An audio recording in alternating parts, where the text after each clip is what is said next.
जी हाँ जी दोस्तों, आपके सामने पहला सवाल रिप्रेजेंट किया जा रहा है जो मानव स्वास्थ्य एवं रोग से संबंधित है।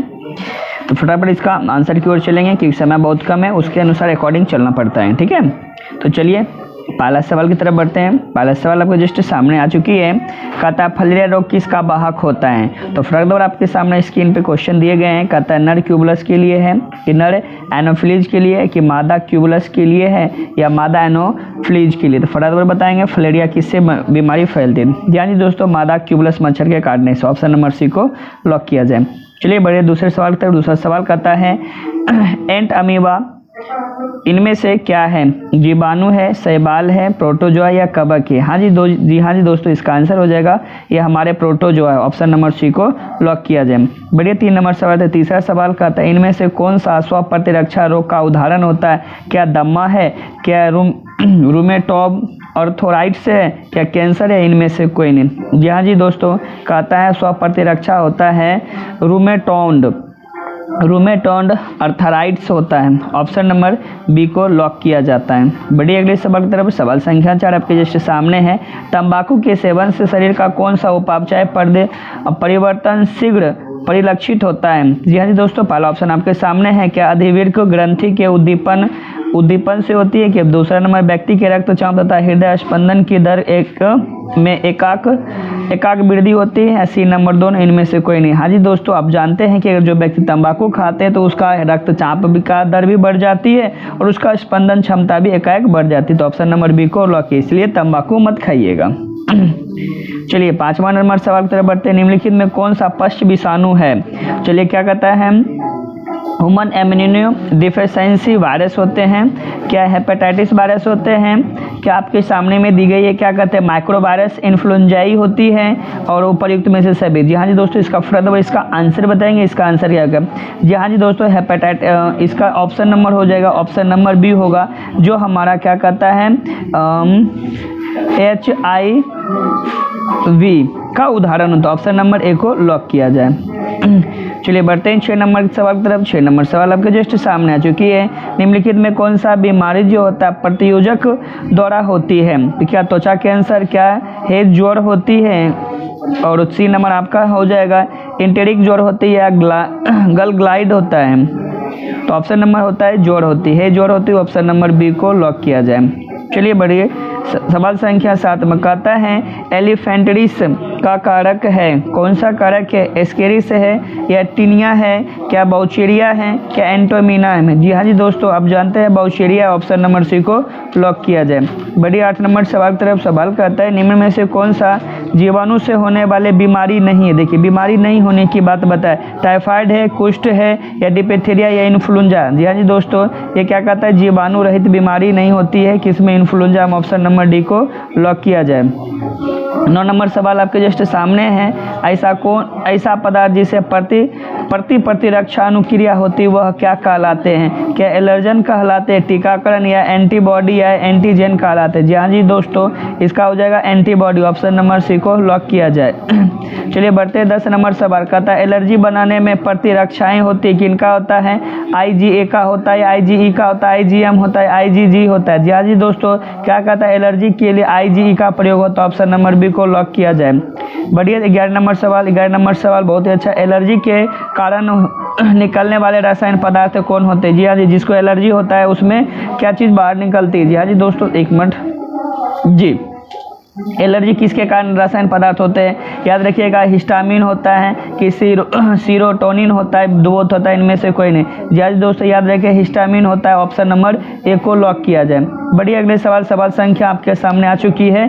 बाहर में कहता है ट्रिपल एंटीजन टीकाकरण उपयोग किसके लिए नहीं किए जाते हैं। चलिए फटा है डिप्थीरिया के लिए या पर्ट्यूरिस के लिए होता है या टाइफाइड के लिए होता है, टेटनस के लिए होता है। जी हाँ जी दोस्तों, इसका आंसर होगा टाइफाइड। ऑप्शन नंबर सी को लॉक किया जाए। बढ़िया 13 नंबर सवाल कहता है HIV निम्नलिखित में से किस कोशिका पर आक्रमण करता है। जी हाँ जी दोस्तों, बहुत इंपॉर्टेंट और बहुत वीवीआई सवाल है। कहता है बी कोशिका पर, टी कोशिका पर, एपिथीलियम पर पर या टी हेल्पर कोशिका पर? जी हाँ जी दोस्तों, टी हेल्पर और कोशिका पर, तो ऑप्शन नंबर डी को लॉक किया जाए। चलिए बढ़ते हैं 14 नंबर सवाल। कहता है यौन संचारित रोग है, याद रखिए क्या खसरा है, क्या टीबी है, गोनेरिया या टाइफाइड है? जी हाँ जी दोस्तों, इसका आंसर हो जाएगा गोनेरिया है, ऑप्शन नंबर सी को लॉक किया जाए।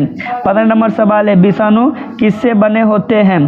क्या प्रोटीन्स होता है, क्या प्रोटीन न्यूक्लिक अम्ल से बने होते हैं, या लिपिड प्रोटीन या डीएनए आरएनए से बने होते हैं? जी हाँ जी दोस्तों, जब आपका चैप्टर पढ़ाया गया होगा तो आपको पता होना चाहिए कि विषाणु जो होता है वायरस किससे बनते हैं? प्रोटीन और न्यूक्लिड अम्ल से मिलकर बने, तो ऑप्शन नंबर बी को क्या करते हैं? लॉक किया जाता है। बट देखेंगे 16 नंबर सवाल आपके जस्ट स्क्रीन पर आ चुके हैं। विषाणु का अध्ययन करने वाली शाखाओं को क्या कहा जाता है? ये दोस्तों बहुत ही इंपॉर्टेंट है। कहता है कि फाइकोलॉजी है, कि वायरोलॉजी है, क्या बायोलॉजी है, या भ्रूण विज्ञान है? जी हाँ जी दोस्तों, आप जानते हैं बायोलॉजी होता है, ऑप्शन नंबर बी को लॉक किया जाए। बढ़िए 17 नंबर सवाल। 17 नंबर सवाल आपका ऑप्शन है, पीसीआर किसकी विधि के लिए आवश्यक माने जाते हैं? डीएनए संश्लेषण के लिए, प्रोटीन संश्लेषण के लिए, एमिनो अम्ल संश्लेषण के लिए, डीएनए संवर्धन के लिए? जी हाँ जी दोस्तों, याद रखना है पीसीआर के लिए क्या होगा? डीएनए संवर्धन, ऑप्शन नंबर डी को लॉक कीजिए।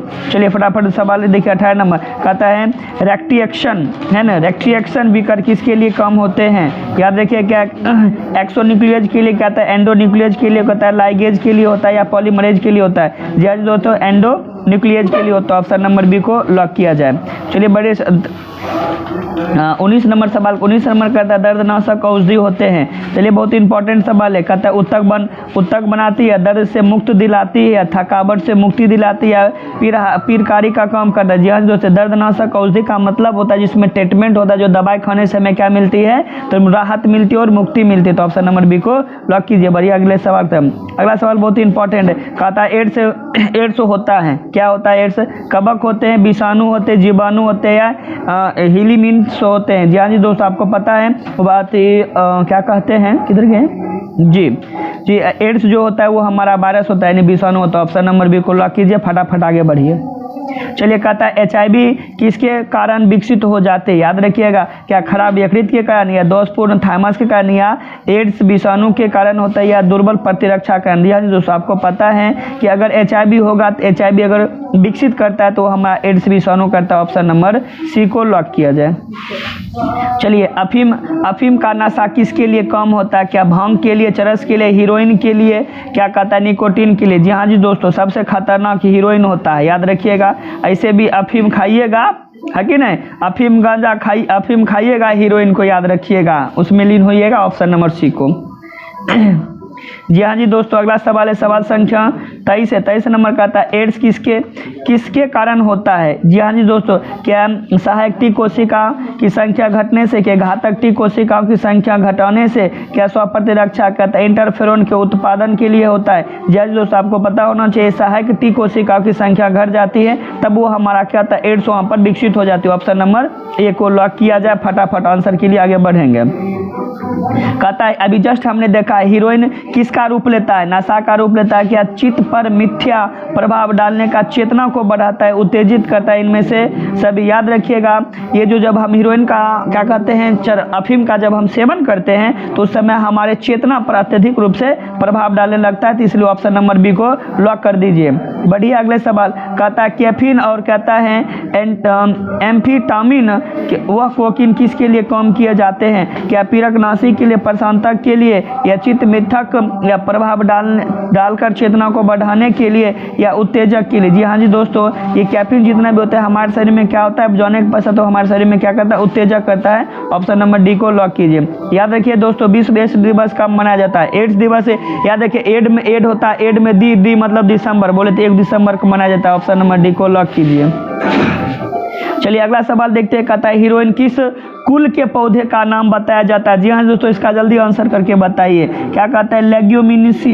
लेग्यूमिनोसी के लिए होता है, या पेपार है ना, पेपारवेरेसी के लिए होता है, क्या लिलिएसी के लिए होता है, या सोलानेसी के लिए होता है? जी दोस्तों, इसका आंसर होगा पेपा है ना, पेपावारेसी के लिए होता है, ऑप्शन नंबर बी को लॉक किया जाए। इसका कुल खानदान का होता है।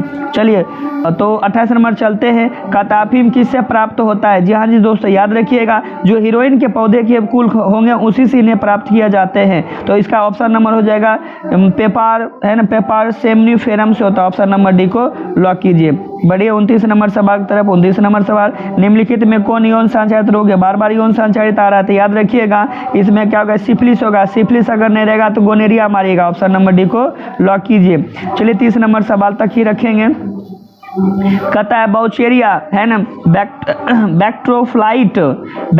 बैक्टोफ्लाइस मनुष्य के फाइलोरेसिस उत्पन्न करता है। यह समूह किससे संबंधित रखता है? क्या प्रोटोजोआ से, क्या जीवाणु से, विषाणु के, कि हेलिम्थिस रखा जाता है? जी दोस्तों इसका ऑप्शन नंबर डी को लॉक किया जाए। चलिए यदि वीडियो पसंद हुआ तो लाइक करें, सब्सक्राइब करें, दोस्तों को शेयर करें और ये पार्ट 2 आपको बहुत ही जल्दी अपलोड कर दिया